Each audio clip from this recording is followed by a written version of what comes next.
میرا سوال یہ تھا کہ اگر ہم نماز پڑھتے دوران آنکھیں بند کر لیں تو نماز کا ثواب نہیں ملتا، یا پھر کیسے آنکھیں بند کر سکتے ہیں؟ اور نماز پڑھتے پڑھتے اگر ہم بھول جائیں کہ ہم نے ایک رکعت پہلے پڑھ چکے ہیں، اور پھر کیا کرنا چاہیے؟ دیکھیں، آنکھیں بند کر کے نماز پڑھنا مکروہ تنزیہی ہے۔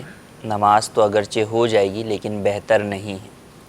لیکن اگر کوئی شخص اس لیے آنکھیں بند کرتا ہے کہ اگر وہ آنکھیں کھولتا ہے تو خشوع و خضوع میں خلل واقع ہوتا ہے۔ صحیح، سامنے آئینہ موجود ہے، اس میں اس کی اپنی تصویر نظر آ رہی ہے، صحیح، جس کی وجہ سے جو خشوع و خضوع میں خلل آ رہا ہے، یا ایسی جگہ پر نماز ادا کر رہا ہے جہاں پر دیگر افراد جو ہے وہ اپنی کسی اور جو ہے مصروفیت میں مشغول ہیں، صحیح، جس کی وجہ سے اس کا دھیان نماز سے ہٹ کر اس چیز کی طرف جانا ہے۔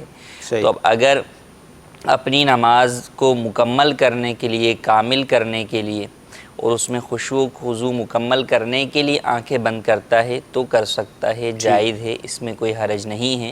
جو پھر کراہت تنزیہی تھی وہ بھی ختم ہو جائے گی۔ ٹھیک ہے، اور دوسرا سوال یہ کہ رکعات بھول گئے، تو دیکھیں رکعات بھول گئے تو اگر زندگی میں یہ پہلا واقعہ ہے تو نئے سرے سے نماز ادا کر لیں۔ ٹھیک، اور اگر جو ہے وہ اس طرح کے واقعات ہوتے رہتے ہیں، کئی بار جو ہے وہ رکعات بھول جاتے ہیں، تو اب یہ ہے کہ یا تو ظن غالب کریں، زیادہ سے زیادہ جس رکعت پر دھیان جمے کہ یہ میری دوسری ہے یا تیسری ہے، جس پر دھیان جمے اس کے مطابق اپنی نماز مکمل کر لیں۔ ٹھیک ہے، اور اگر ظن غالب بھی نہیں کر سکتے تو پھر یہ ہے کہ کم والی جانب کو اختیار کریں۔ مثلا 3 اور 4 میں شک ہو رہا ہے کہ تیسری ہے یا چوتھی ہے، تو اس کے تیسری شمار کریں، اور اس صورت میں تیسری پر بھی قاعدہ کریں اور چوتھی پر تو قاعدہ کریں گے ہی، اور آخر میں پھر سجدہ سہو بھی کریں۔ ٹھیک ہے۔